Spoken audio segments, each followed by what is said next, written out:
The morning sun cast long shadows across the waters of Tawi-Tawi anchorage on June 13, 1944, as the pride of the Imperial Japanese Navy prepared for what would become one of the most decisive naval engagements of the Pacific War. Among the warships assembled in this remote corner of the southwestern Philippines, the aircraft carrier Shokaku stood as a testament to Japanese naval engineering and ambition. Her flight deck, stretching nearly 850 feet, had launched the aircraft that attacked Pearl Harbor 30 months earlier. Now, she was about to embark on her final voyage, though neither her crew of 1,663 men nor their commanding officers could have foreseen the submarine that would seal her fate just 6 days later. Vice Admiral Jisaburo Ozawa watched from the bridge of his flagship as the combined elements of the first mobile fleet began their departure sequence. The formation was impressive by any standard. 3 fleet carriers, including Shokaku and her sister ships Zuikaku and Taiho, accompanied by an array of supporting vessels. The heavy cruisers Atago, Takao, Maya and Chokai took their screening positions, while 13 destroyers formed a protective ring around the capital ships. This represented the last great concentration of Japanese carrier power in the Pacific, a force that had once dominated the ocean from Hawaii to the Indian Ocean. The fleet's departure from Tawi-Tawi was not merely another sortie. It represented Japan's desperate gamble to reverse the tide of war that had turned decisively against them since Midway.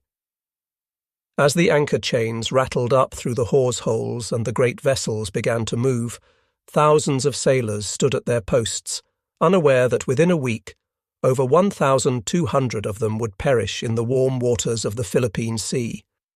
The destination was the Mariana Islands, where American forces had begun their assault on Saipan. The mission was nothing less than the destruction of the U.S. Pacific Fleet's carrier force. The strategic situation facing Japan in mid-1944 was catastrophic. The empire that had expanded so rapidly in 1941 and early 1942 was now contracting under relentless American pressure. The loss of the Gilbert Islands, the neutralization of Truk, and now the American invasion of the Marianas represented more than territorial losses. They signaled the approaching endgame of the Pacific War. Saipan, in particular, held special significance. Its capture would place American B-29 Superfortress bombers within range of Tokyo itself, bringing the war directly to the Japanese homeland for the first time since the Doolittle Raid. Admiral Soemu Toyoda, Commander-in-Chief of the combined fleet, understood the gravity of the situation perfectly. The loss of the Marianas would sever Japan's communications with its resource-rich southern territories and expose the home islands to devastating strategic bombing. In response, he authorized Operation A-Go, a complex plan that sought to leverage Japan's remaining advantages. The longer range of its carrier aircraft, land-based aviation support from island airfields, and the superior training of its battleship gunners in night combat. The plan called for the mobile fleet to engage the American carriers in a decisive battle while they were committed to supporting the amphibious operations at Saipan. Yet the Japanese Navy of 1944 bore little resemblance to the force that had stunned the world at Pearl Harbor. The attrition of experienced pilots was perhaps the most critical weakness. The veterans who had executed the precision attacks at Pearl Harbor, Darwin and Colombo were mostly dead, victims of the grinding battles at Midway, the Solomons, and the Santa Cruz Islands. Their replacements, rushed through abbreviated training programs, possessed neither the skill nor the experience of their predecessors. Many of the pilots aboard Shokaku and her sister carriers had fewer than 200 flying hours, compared to the 800-plus hours of their American counterparts. The fuel situation presented another critical vulnerability. Japan's merchant marine, systematically hunted by American submarines, could no longer reliably transport refined fuel from the East Indies to the home islands. The mobile fleet was forced to operate on unrefined Tarakan crude oil, pumped directly from Borneo's wells into the ship's bunkers. This heavy sulphurous petroleum produced thick black smoke, clogged boilers, and reduced the fleet's maximum speed. Engine room crews worked in hellish conditions as the crude oil released toxic fumes that made extended operations below decks nearly unbearable. Despite these handicaps, Ozawa's fleet remained formidable on paper. The Japanese had assembled 9 aircraft carriers carrying approximately 440 aircraft, supported by 5 battleships including the mighty Yamato and Musashi, 13 cruisers, and 28 destroyers. This force would face Admiral Raymond Spruance's 5th Fleet, which boasted 15 carriers with 956 aircraft, 7 battleships, 21 cruisers, and 69 destroyers. The Americans held decisive advantages in numbers, pilot quality, radar technology, and logistics, but Ozawa hoped that careful tactics and the element of surprise might offset these disadvantages. The strategic chess match between Ozawa and Spruance began even before the fleets departed their respective anchorages. Japanese naval intelligence had correctly identified the Marianas as the next American target, allowing Ozawa to pre-position his forces for a counterstrike. The admiral's plan was elegant in its conception. He would keep his carriers beyond the range of American aircraft, while using his own longer-ranged planes to strike the U.S. fleet. Japanese carrier aircraft, stripped of armor and self-sealing fuel tanks to save weight, could attack from 300 miles away, while American planes had an effective combat radius of only 200 miles. Ozawa also counted on support from over 500 land-based aircraft stationed at airfields on Guam, Rota, Tinian, and Yap. These planes would execute preliminary attacks on the American fleet, weakening it before the carrier engagement. The combined assault of land and carrier-based aviation would, in theory, overwhelm the American defenses and create opportunities for decisive strikes.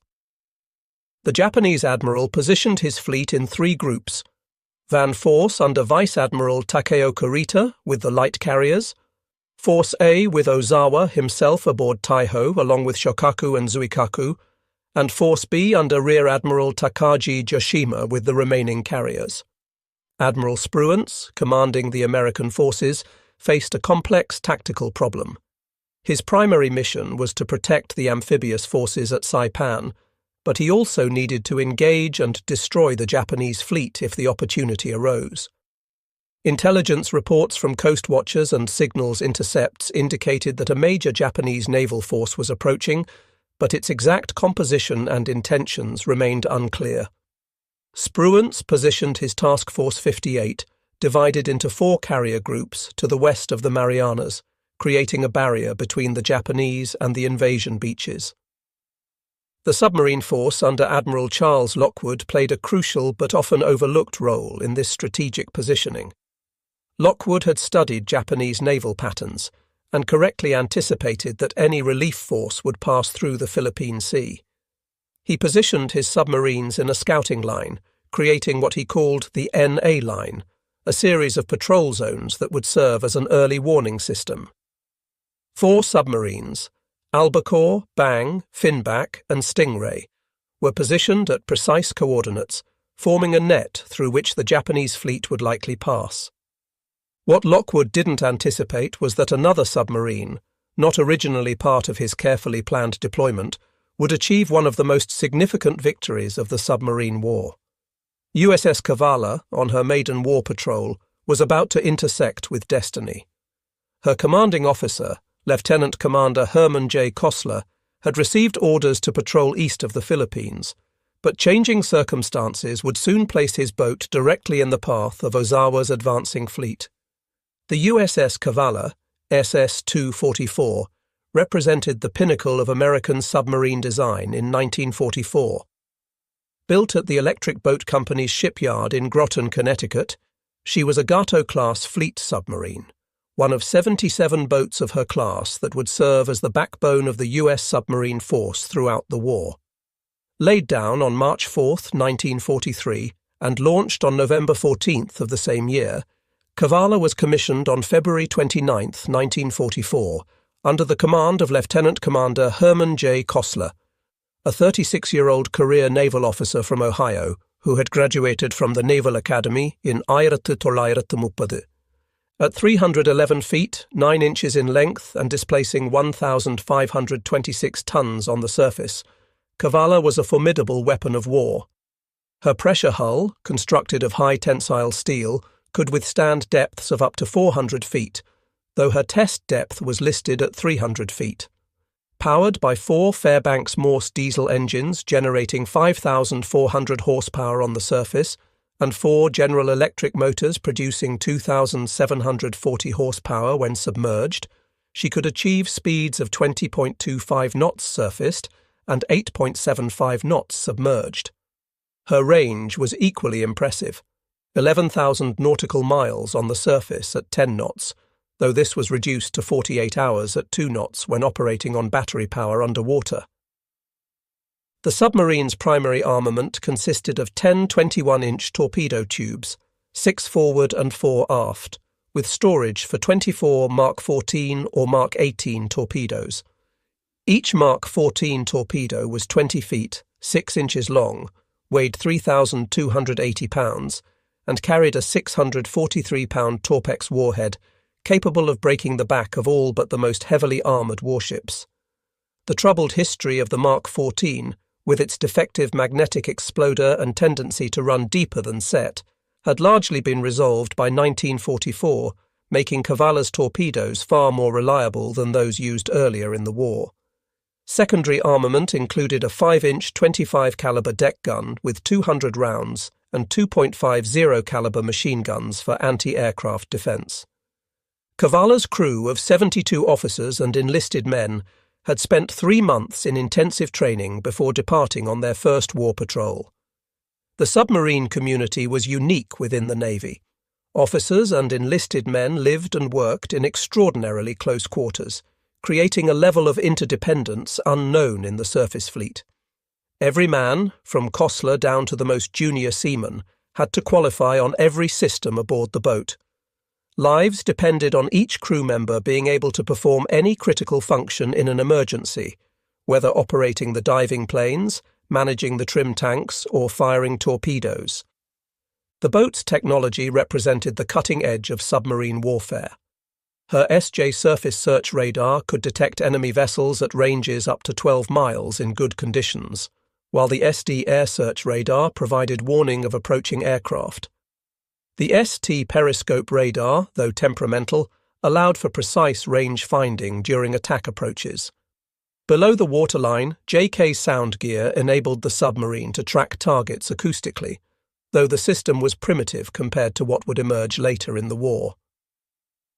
The Torpedo Data Computer TDC, an electromechanical analog computer, calculated firing solutions by integrating target bearing, range, speed, and course with the submarine's own movement. Cavalla's journey to her appointment with history began on June 4, 1944, when she departed Midway Island for her maiden war patrol. The boat had arrived at Pearl Harbor in mid-May after a 5,000-mile journey from Connecticut via the Panama Canal, then proceeded to Midway for final preparations. During the brief stay at Midway, Kossler and his officers received their final briefings, loaded fresh provisions and ammunition, and made last-minute repairs and adjustments. The crew took what they knew might be their last liberty in civilization, though Midway offered far fewer amenities than Pearl Harbor. The submarine's assigned patrol area encompassed the waters east of the Philippines, specifically the approaches to San Bernardino Strait and Surigao Strait, the 2 primary passages through the Philippine archipelago. These strategic waterways served as highways for Japanese naval and merchant traffic moving between the home islands and the resource-rich territories of the Netherlands East Indies. Kossler's orders were to interdict enemy shipping, gather intelligence on Japanese naval movements, and serve as a scout for the larger American operations unfolding to the east. The first days of the patrol proved uneventful as Cavalla moved westward across the vast expanse of the Pacific. The crew settled into the monotonous routine of submarine operations, 4 hours on watch, 8 hours off, with the off-duty time split between sleeping, eating, and maintaining the boat's complex machinery. The submarine ran on the surface at night, her diesels charging the massive battery banks while making good speed toward the patrol area. During daylight hours, she often submerged to avoid detection by enemy aircraft, creeping along at 3 knots to conserve battery power. On June 8th, while transiting the waters near Marcus Island, approximately 1,200 miles southeast of Tokyo, Cavalla experienced her first unusual incident of the patrol. The officer of the deck reported a sudden jolt and vibration from the stern, followed by what appeared to be a pool of blood in the boat's wake. Kossler ordered all stop and sent men to inspect the propellers and stern planes. Finding no damage, he concluded that they had struck a small whale, one of many that inhabited these waters. The incident, while minor, served as a reminder of the ocean's many hazards beyond enemy action. The weather began deteriorating on June 14th as Cavalla approached her assigned patrol area. Barometric pressure dropped steadily, and seas built to 15 feet, sending solid water over the bridge and down the conning tower hatch. The boat pitched and rolled violently, making normal operations nearly impossible. Men were thrown from their bunks, dishes crashed in the galley, and several crew members suffered severe seasickness. Kossler attempted to transmit a weather report to Pearl Harbor, valuable information for the fleet meteorologists planning air operations, but the storm's intensity prevented successful transmission. After fighting the typhoon for 18 hours, he ordered the boat submerged to ride out the storm in the relative calm below the surface. As the storm passed on June 15th, Cavalla surfaced to find clearing skies and moderating seas. Almost immediately, the radio operator intercepted a contact report from USS Flying Fish, another submarine operating nearby. Flying Fish had spotted a Japanese task force moving east at high speed, but had been unable to gain an attack position. The sighting electrified Cavalla's crew. Major Japanese fleet units had been scarce since the battles of 1942, and the opportunity to engage capital ships was exactly what every submarine commander dreamed of. Kossler immediately ordered a course change to intercept the reported contact and increased speed to 17 knots, pushing the diesels hard despite the still rough seas. He made contact with USS Pipefish, also responding to Flying Fish's report, and the 2 submarines agreed to conduct a coordinated search. They would separate by 20 miles and sweep along the enemy's projected track, doubling their chances of making contact. Throughout the night of June 15th to 16th, lookouts strained their eyes searching for the distinctive silhouettes of Japanese warships, while the radar operator continuously swept the SJ scope for electronic contacts. Dawn on June 16th brought disappointment. Despite covering over 200 miles during the night search, neither submarine had found the Japanese task force. Kossler reluctantly concluded that the enemy had either changed course or increased speed beyond his calculations. He ordered Cavalla back to her assigned patrol area, but the brief taste of potential action had energized the crew. Every man aboard now knew that major Japanese fleet units were operating in their vicinity, and the chance for a significant engagement had increased dramatically. Just before midnight on June 16th, the SJ radar detected multiple contacts to the southwest. The operator reported what appeared to be 5 or 6 vessels moving at moderate speed. Kossler rushed to the conning tower and studied the radar display. The formation looked like a convoy, 2 large contacts that could be tankers or cargo ships, escorted by 3 or 4 smaller vessels, probably destroyers or escort vessels. This was exactly the type of target submarines were expected to engage, and Kossler ordered battle stations as Cavalla began her approach. The attack approach proved frustrating. The Japanese escorts were alert and aggressive, constantly pinging with active sonar and making random course changes. Every time Cavalla maneuvered into a favorable position, a destroyer would suddenly turn toward them, forcing Kossler to go deep and evade. After 3 hours of cat-and-mouse maneuvering, during which the submarine never got closer than 4,000 yards to the main targets, a destroyer charged directly at Cavalla's position.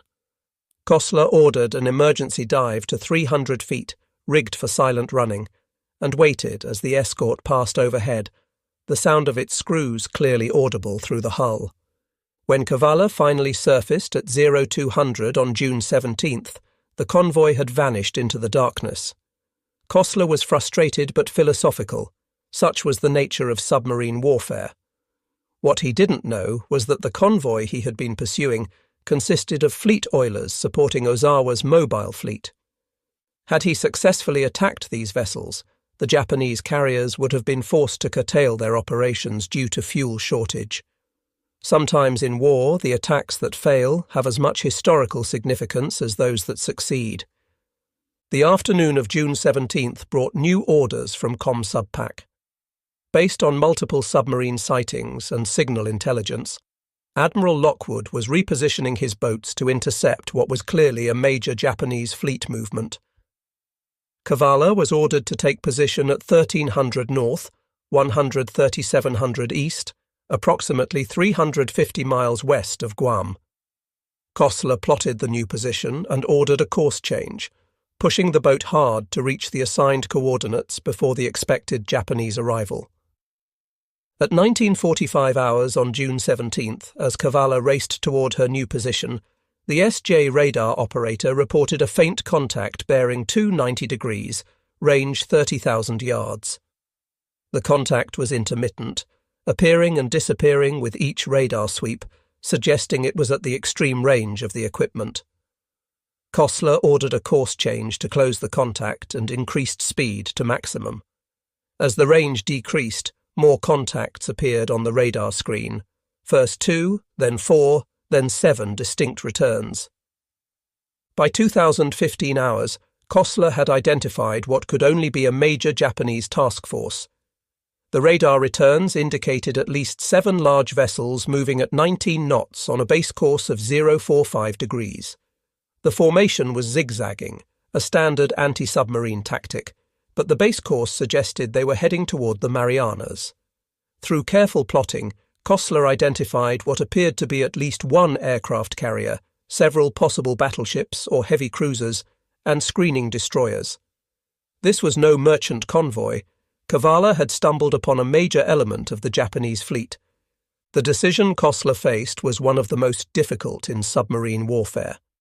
His boat was in perfect position to attack, with the Japanese force approaching his position. A spread of torpedoes fired at the right moment could damage or sink a capital ship.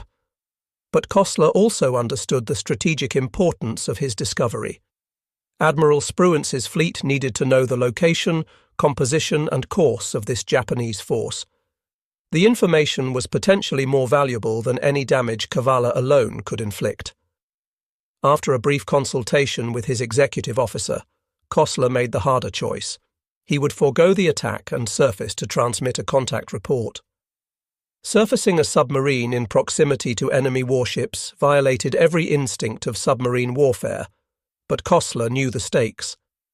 At 21:45, after the Japanese force had passed beyond visual range, Cavalla surfaced into the tropical darkness. The radio operator immediately began transmitting the contact report on the submarine force frequency. Large enemy task force latitude 13 degrees north, longitude 136, degrees 30 minutes east base, course 045, speed 19, knots composition, at least one carrier, several battleships or cruisers, multiple destroyers. The message was received at Pearl Harbor and immediately relayed to Admiral Spruance aboard USS Indianapolis. This was the first definitive report of the approaching Japanese carrier force, confirming what American intelligence had suspected. Spruance now knew that a major fleet engagement was imminent and could position his forces accordingly. The Battle of the Philippine Sea, though Kossler didn't know it at the time, had effectively begun with Cavalla's contact report. After transmitting the message and receiving acknowledgement, Cavalla submerged and attempted to regain contact with the Japanese force. Despite running at maximum submerged speed, the submarine could not overtake the faster surface ships. By dawn on June 18th, Kossler reluctantly abandoned the pursuit and returned to his assigned patrol position. The crew was disappointed at missing an attack opportunity, but Kossler assured them that their contact report had been invaluable to the fleet. Little did they know that their most significant contribution was yet to come. Throughout June 18th, Cavalla remained submerged during daylight hours, surfacing only briefly after dark to receive radio traffic and recharge batteries. The airwaves were alive with encrypted messages as American and Japanese forces maneuvered for position. Kossler could sense that something major was developing, but had no clear picture of the larger battle. His orders were to maintain position and attack any enemy vessels that entered his patrol area. The crew spent the day conducting routine maintenance, checking torpedoes, and preparing for action they sensed was imminent. At 03:45 on June 19th, the quiet routine was shattered when a low-flying aircraft passed directly over the submarine. The officer of the deck barely had time to sound the diving alarm before the plane roared overhead, its engine noise drowning out all other sounds. Cavalla crash-dived, her bow pointing sharply downward as the ballast tanks flooded. The crew waited tensely for the explosion of aerial bombs, but none came. Either the aircraft hadn't spotted them in the darkness, or it had no weapons to drop. After 30 minutes submerged, Kossler brought the boat back to periscope depth. As dawn broke on June 19, 1944, Cavalla found herself in an extraordinarily fortuitous position. Unknown to Kossler, the complex movements of the Japanese and American fleets had placed his submarine directly in the path of Ozawa's main carrier force. The Japanese admiral, believing his position still undetected, had launched his first strike wave against the American carriers at 08:30. Now, as these aircraft departed, the Japanese carriers turned into the wind to recover their combat air patrol and prepare for subsequent launches. At 10:48, Cavalla's sound operator reported high-speed screws bearing 070 degrees. Kossler raised the periscope for a brief observation and immediately ordered it lowered. On the horizon he had spotted the pagoda-style masts characteristic of Japanese warships. He ordered battle stations submerged, and the crew rushed to their combat positions with practiced efficiency. The torpedo room crews checked their weapons one final time, the diving officer fine-tuned the boat's trim, and the plotting party prepared to develop a firing solution. At 10:52, Kossler made his second periscope observation. This time the view took his breath away. A large aircraft carrier, accompanied by at least one heavy cruiser and several destroyers, was approaching from the northeast at approximately 20 knots.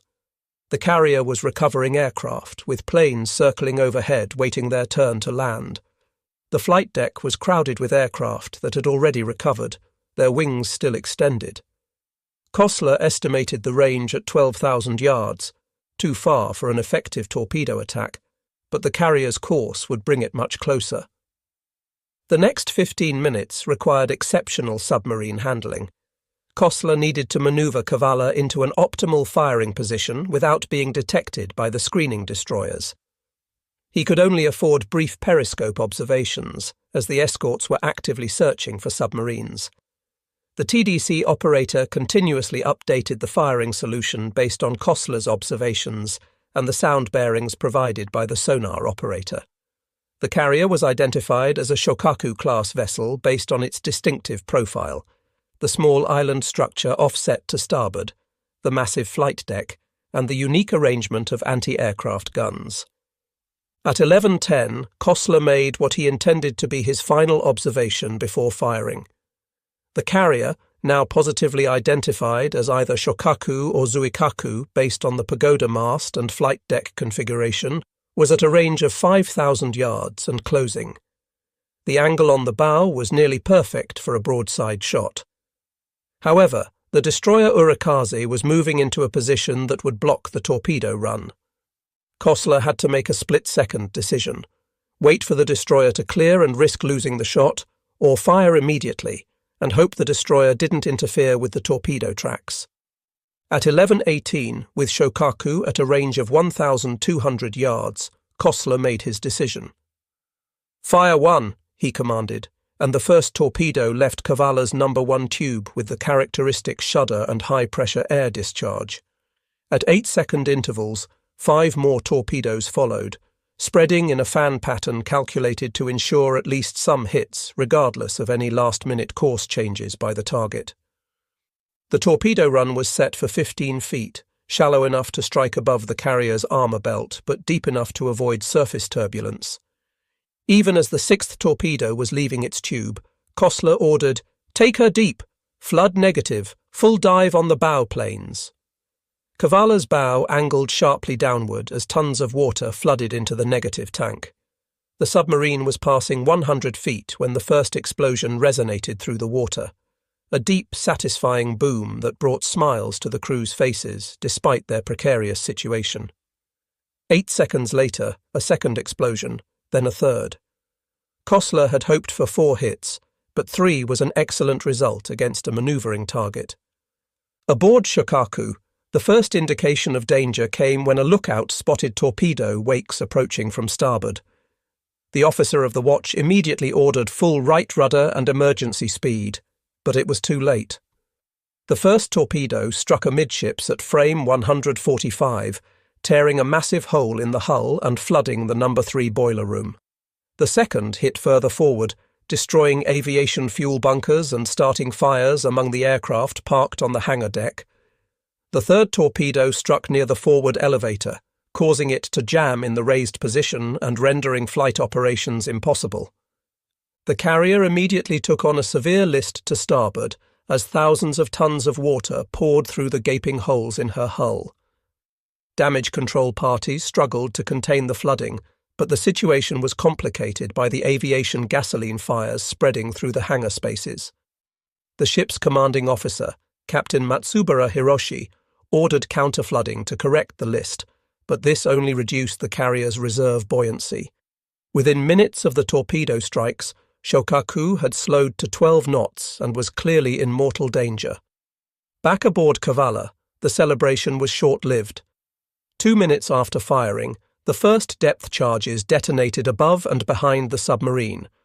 The Japanese escorts had either detected the submarine's periscope or traced back the torpedo wakes to their point of origin. Now began a deadly game of cat and mouse as Cavalla went deep and silent, trying to evade the destroyers hunting her. The submarine passed 300 feet, approaching her test depth, as more depth charges exploded in patterns around her estimated position. The depth charge attack was methodical and relentless. The Japanese destroyers worked in coordination, one maintaining sonar contact while the other made attack runs. The charges were set to detonate at varying depths, creating a 3-dimensional kill zone that Cavalla had to somehow evade. At 11:35, a pattern of 6 charges detonated so close that cork insulation rained from the overhead, light bulbs shattered, and the submarine's hull groaned under the pressure waves. Kossler ordered silent running, shutting down all non-essential equipment to reduce noise signature. The crew removed their shoes, moving about in stocking feet to minimize sound.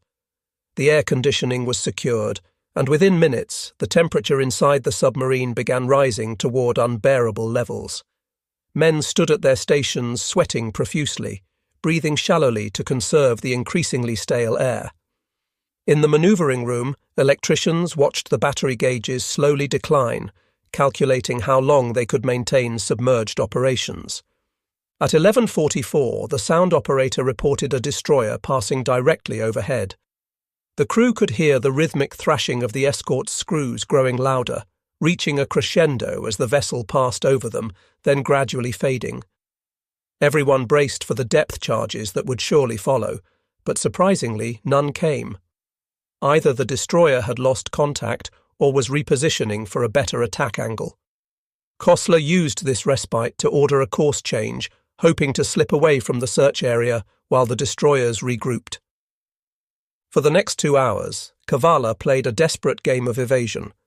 Kossler varied the submarine's depth between 250 and 400 feet, changed course frequently but gradually, and used the temperature gradients in the water to hide from Japanese sonar. The depth charging continued sporadically, with patterns detonating at various distances. By 1300, the sound operator reported that only 1 destroyer remained in close proximity. The others had apparently returned to escort the damaged carrier. At 13:32, a series of peculiar noises began emanating from the direction of the torpedo attack. The sound operator described them as breaking up noises, the characteristic sound of a ship's hull collapsing under pressure. These continued intermittently for the next half hour, suggesting that Shokaku was suffering progressive structural failure. At 14:08, 4 tremendous explosions shook Cavalla despite the distance. These were not depth charges, but something far more powerful, likely the detonation of Shokaku's ammunition magazines or aviation fuel bunkers. As Cavalla continued her evasion, the drama aboard Shokaku reached its climax. The carrier's damage control efforts had initially shown promise, with the crew managing to contain the initial flooding and extinguish some fires. However, the structural damage was too severe. The torpedo hits had not only opened the hull to the sea, but had also damaged critical fuel lines and ventilation systems. Aviation gasoline vapours, heavier than air, accumulated in the lower compartments despite efforts to ventilate them. At approximately 1400, these vapours reached an ignition source, possibly a spark from damaged electrical equipment or hot metal from the earlier fires. The resulting explosion tore through Shokaku's interior, destroying what remained of her watertight integrity.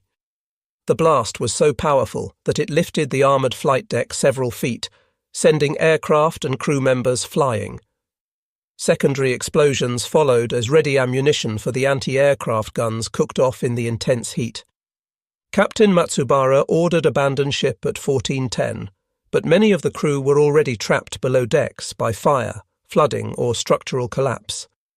The carrier's list increased rapidly to 45 degrees, making movement on deck nearly impossible. Men slid down the canting flight deck into the water, where they struggled to swim clear of the sinking ship's suction. The destroyer Urakaze and light cruiser Yahagi moved in to rescue survivors, their crews throwing lines and life rings to men in the water. At 15:01, Shokaku capsized to starboard and sank stern first.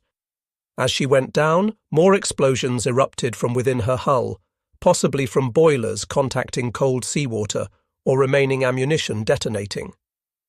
The carrier that had launched the attack on Pearl Harbor participated in the Coral Sea battle and survived numerous engagements throughout the war, finally met her end in the depths of the Philippine Sea. Of her crew of 1,663 officers and men, 1,272 perished, including Captain Matsubara, who chose to go down with his ship. Approximately 570 survivors were rescued by the Japanese escorts. The strategic impact of Shokaku's loss extended far beyond the elimination of a single carrier. Coming simultaneously with the loss of Taiho to USS Albacore's torpedoes, the Japanese carrier force had lost 2 of its 3 fleet carriers in a single day. More critically, hundreds of aircraft and irreplaceable aircrew were lost.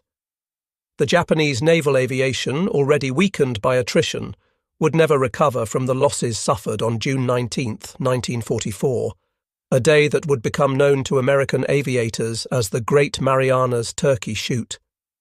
By 1500, Cavalla's battery was approaching exhaustion, and the air inside the submarine was barely breathable.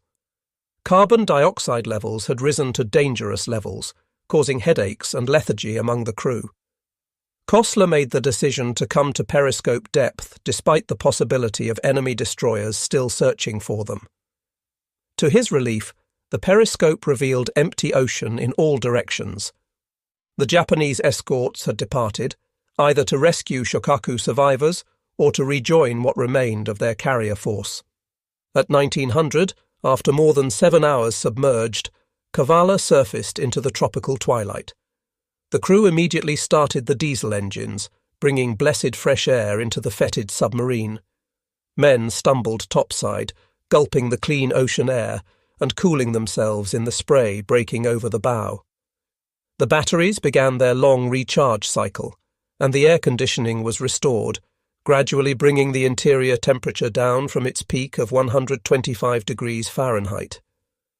Kossler's first priority was to report the attack to Pearl Harbor. The radio operator transmitted, attacked Shokaku-class carrier 3 hits, observed heavy explosions heard after going deep, believe target sank position, 1150 North 13757 East. The message was received with jubilation at submarine headquarters. Admiral Lockwood himself drafted the reply, "Well done, Cavalla, your achievement beyond expectations." The submarine continued her patrol for another 6 weeks, though no action would match the intensity of June 19th. On July 1st, Cavalla arrived at the newly captured port of Saipan for fuel and provisions. The scene that greeted them was surreal. Hundreds of ships anchored in the harbour, the island still smoking from the ongoing battle, and the constant thunder of naval gunfire supporting marine operations ashore. Staff officers from Admirals Spruance and Turner came aboard to debrief Kossler and congratulate the crew personally. The full magnitude of Cavalla's achievement became clear when combined with the broader results of the Battle of the Philippine Sea. The Japanese had lost 3 aircraft carriers, over 600 aircraft, and suffered irreplaceable losses in trained aircrew. The mobile fleet, Japan's last hope for offensive naval operations, had been effectively destroyed as a fighting force. While the war would continue for another 14 months, Japan's fate had been sealed in the waters of the Philippine Sea. The sinking of Shokaku represented more than the loss of a single warship. It symbolized the complete reversal of fortune in the Pacific War.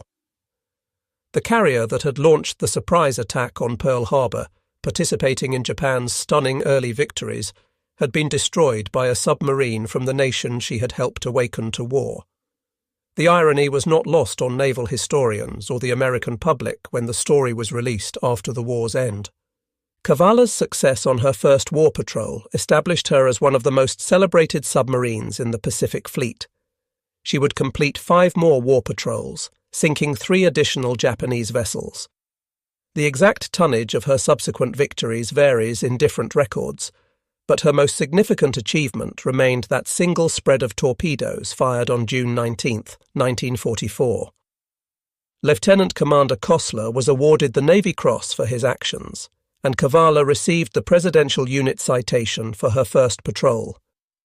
The submarine's achievement must be understood within the broader context of the submarine war against Japan. American submarines, comprising less than 2% of the U.S. Navy's personnel, accounted for 55% of all Japanese maritime losses during the war. They sank 201 warships totaling 540,000 tons and 1,113 merchant vessels totaling 4.9 million tons.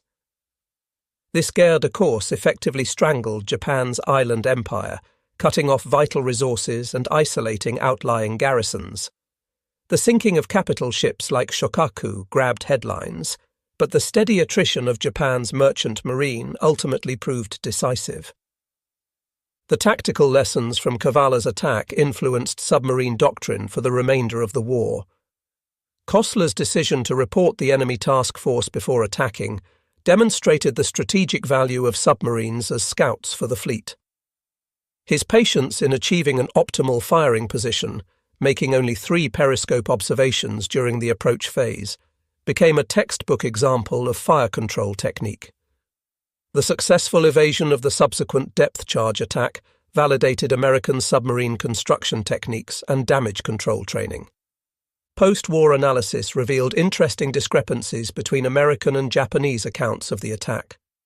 While Kossler reported 3 torpedo hits, some Japanese survivors insisted 4 torpedoes struck home. Japanese records indicate that 105 depth charges were dropped during the attack, with 56 detonating close to Cavalla.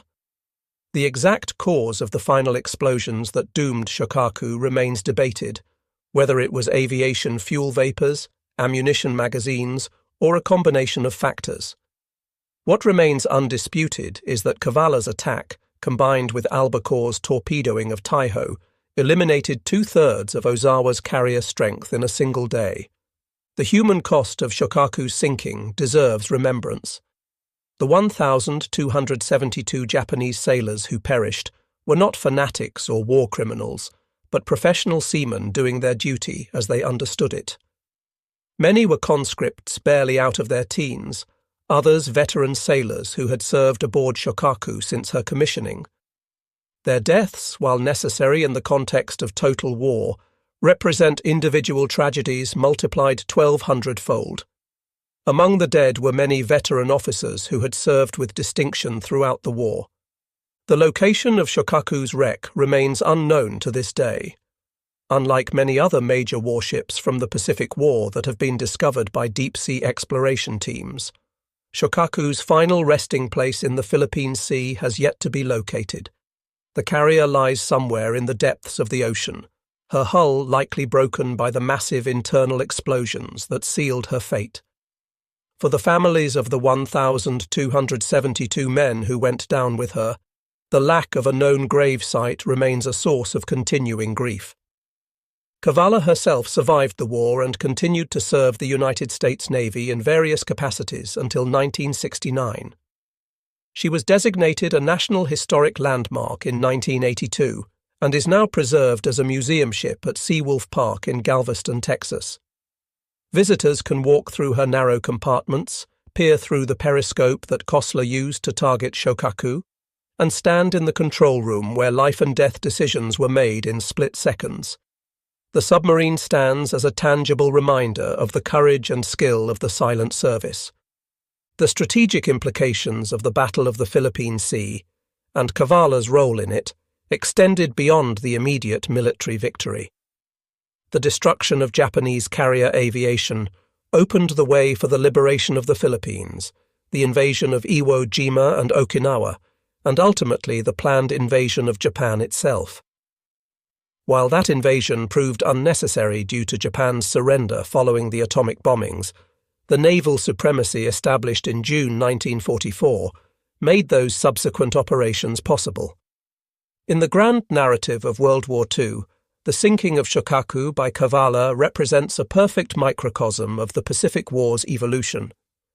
The Japanese Navy, that had seemed invincible in 1941–42, had been systematically destroyed by American industrial might, technological superiority, and the courage of individual sailors and submariners. The hunter had become the hunted, and the empire that had gambled on a quick victory found itself facing inevitable defeat. Today, as tensions again rise in the Western Pacific, the lessons of the Philippine Sea remain relevant.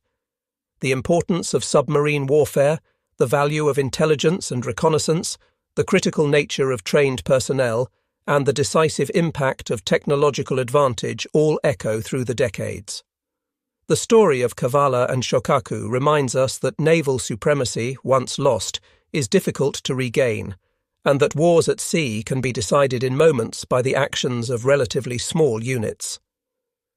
The morning of June 19, 1944, had begun with the Imperial Japanese Navy launching what it hoped would be a decisive counterstrike against the American invasion of the Marianas. By sunset, that hope had been shattered, with 2 fleet carriers on the ocean floor and hundreds of aircraft destroyed.